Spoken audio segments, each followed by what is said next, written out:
not enough material for the guidance for them. So, can this antibiotic has impact on drug resistance rate? From the study that I reviewed, mostly they would suggest that there is partly impact.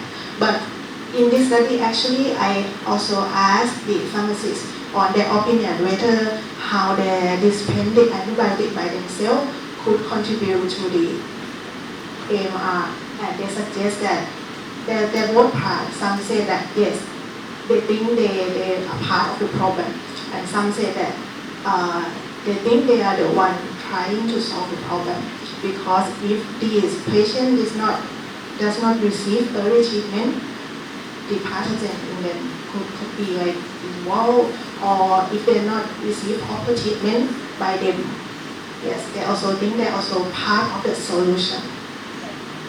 I hope I answer your question. Thank you. All right.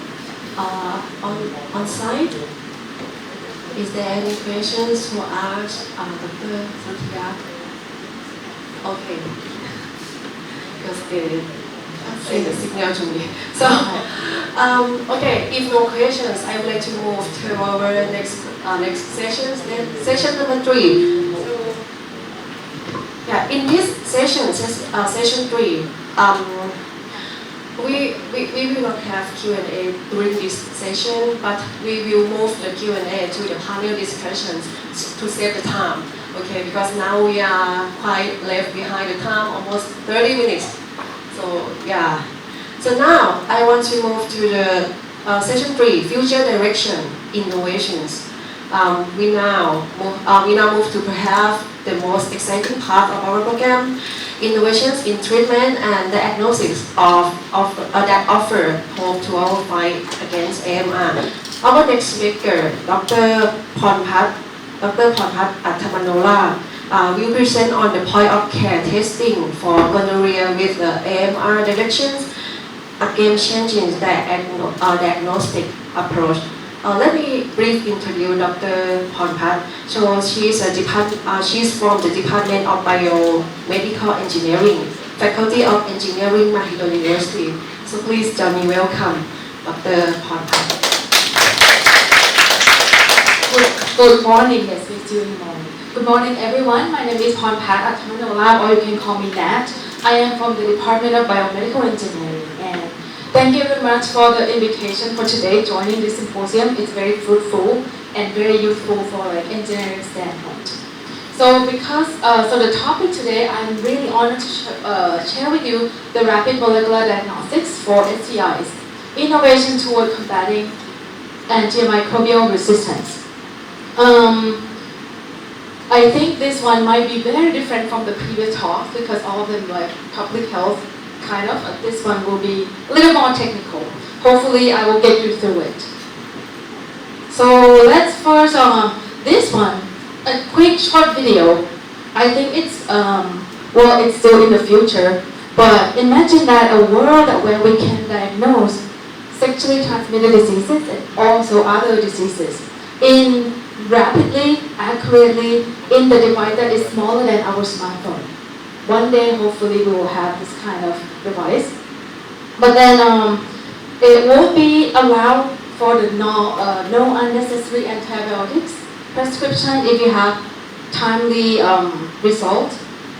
Then let's start with moving on to the next slide, please. So let's start with the problem that the invisible burden of STIs. As I think many Ajahns already said that most of the STIs, they are asymptomatic, so we cannot see it. We cannot see the symptoms, or the symptom is very easy to dismiss. Then what happens is all can be silently transmit the disease, and then other people can infect it and they don't even know. Secondly, they are the delay in the diagnosis.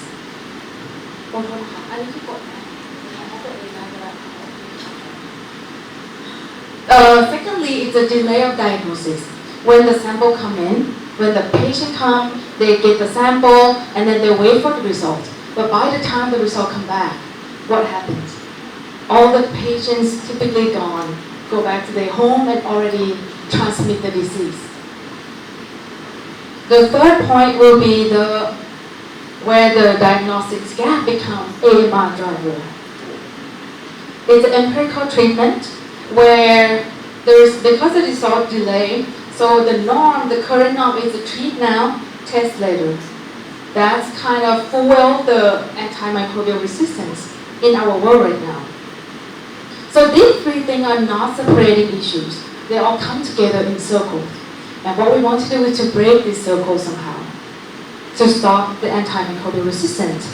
So if you look at the conventional patient journey, when they come into the clinic,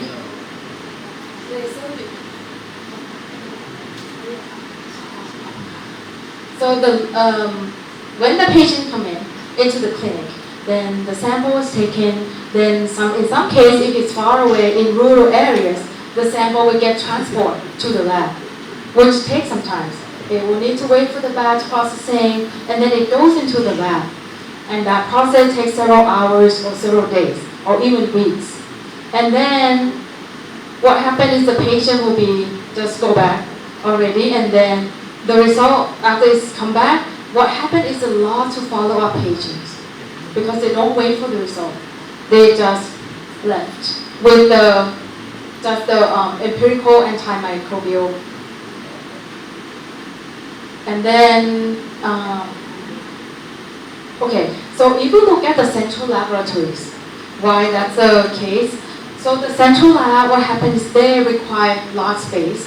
This one might be a little exaggerated, that is really big, but then the facilities that they require, they require the space, the trained personnel,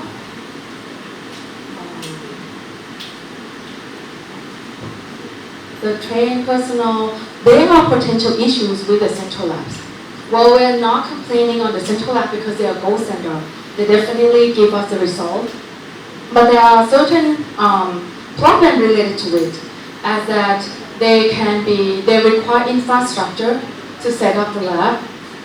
They also require trained personnel to run those machines, and they are definitely inaccessible for the rural area. They could need to wait for the batch processing. The staff or the trained personnel can get exposed to those pathogens as well. And it's costly to build those central labs, and then it takes time before we get the result. So what the POCT should look like? Now it comes in as we want to compress the time to offer diagnostics from several days, several weeks, into in one patient visit. How would we do that? So POCT, point of care testing. So the WHO actually have, they come out with the reassure, all this real-time connectivity, ease of specimen collection, affordable, sensitive, specific, user-friendly, robust and rapid, and then equipment-free and deliverable to the users. They are POCT because it's quite wide. They include for example, the blood glucose monitoring. Those are also one kind of POCT. They need to be reproducible. We want to deliver the result. If we make it simple, with the POCT, what's the difference? The patients come in to see a doctor. Without the POCT, then the sample has to be tested, and that takes some time. And then the result goes back, and then it goes back to the patient, which that's not often the case, as that person might be already left. But with POCT, it's allowed us to be able to diagnose the disease right away here. If it's possible, the doctor or the clinician, the staff can test it and get the result right away. And that will enable the best giving the antibiotics. One of the use cases of the point of care testing, actually they are spanning in different settings. They can be used at home, like self-testing, as we see with the ATK. In community, It could be with the health workers in the rural area clinic. It could be inpatient hospital or outpatient in the hospital as well. For the STDs or STIs, I think the case that is more important will be the outpatient, that when the patient comes in, we want to test and then give the results. And also probably in the community, because when some people get sick with STI, they don't usually come to the hospital. They might just go to the clinic in the area because they don't want to expose what they have as well. So those two are probably the most important cases for the STIs. And again, we emphasize that with the fetal CT, it would reduce the time to first result, and that could eventually improve the clinical outcomes. Timely treatment, reduce the complication and the length of stay in the hospital, enhance the workflow efficiency, and then basically we want to deliver the lab quality results at the patient site. So are there any commercially available platform? Yes, as Dr. Hamil already talked about it as well.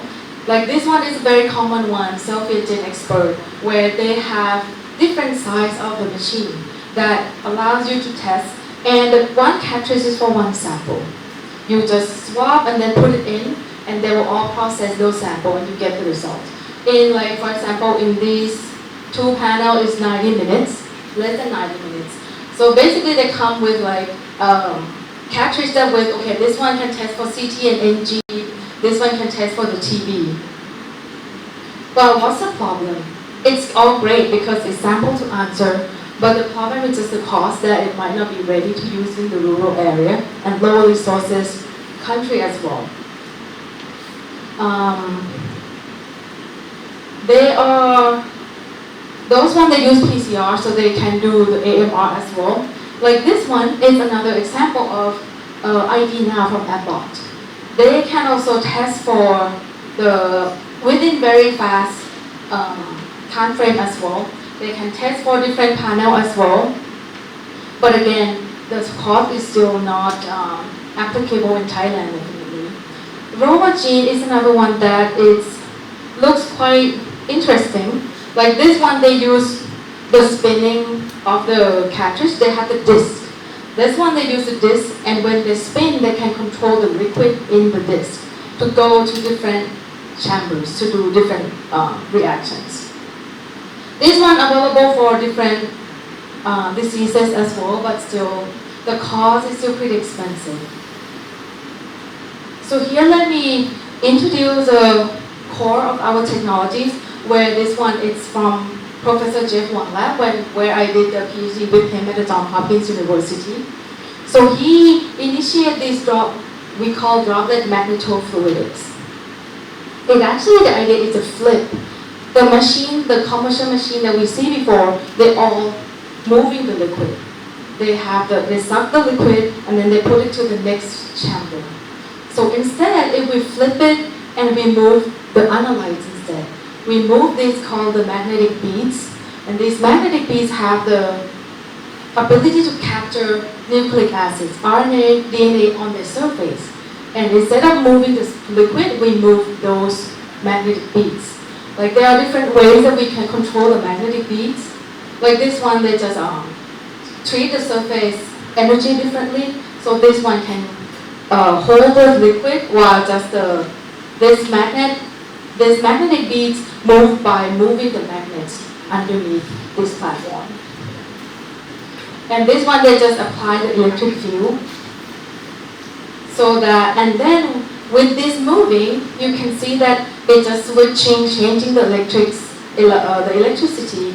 What happens is we can also allow for the mixing of the beads so that it's thoroughly mixed in these buffers.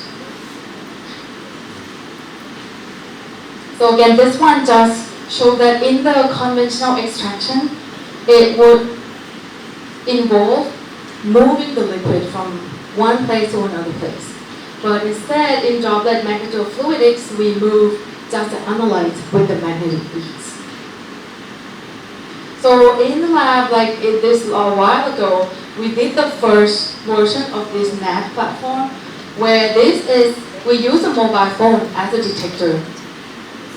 This is the chip that we made by using acrylic, and we use laser cut to make it in the shape, in this arc shape. And then at that point, this red mimic kind of the blood. We introduce a magnetic bead to capture DNA or RNA of the pathogens that we want to see, and then drag these magnets. These two in the middle are the wash buffer. Wash buffer means we want to wash the beads. We want to extract DNA out from like blood, urine, whatever specimen. And those can inhibit our detection. So that's why we need to move it to wash reagents, and then eventually at the end could be PCR, could be isothermal amplification, or any other detection method. So in this device, it's like a little box, like about this size. It can move, it has the motor that can control the magnetic arms that control the beads, and then eventually we have the detection module, and that's Bluetooth connect to the phone, and you get the result in your phone. This one we actually brought this device and do the experiment in the emergency department at Hopkins Hospital as well. And these just show a little closer how it works. Like let's look at this one first. There's the first the magnetic arms move to try to capture the beads.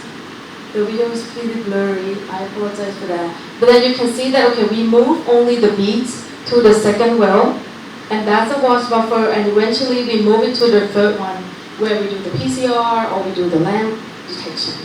This one is just a mechanism that if we introduce a dual spoke design, meaning we have the magnetic arm on both the top and the bottom. What this helps is that it just helps in you can see closely on how the magnets get washed through these buffers. Like if the magnets is there all the time, the magnetic beads will clump together, and the wash efficiency will be less because the beads just clump, and then in between the beads there are lots of inhibitors. So we introduce this mechanism so that it gets to wash better, and then this one they also adapt the platform, and this one it's just a work that one of our lab mates just brought this box to a pig farm in China. And then he stayed there for like a week and test for American swine flu, where it got the outbreak at that time, to test for the American swine flu.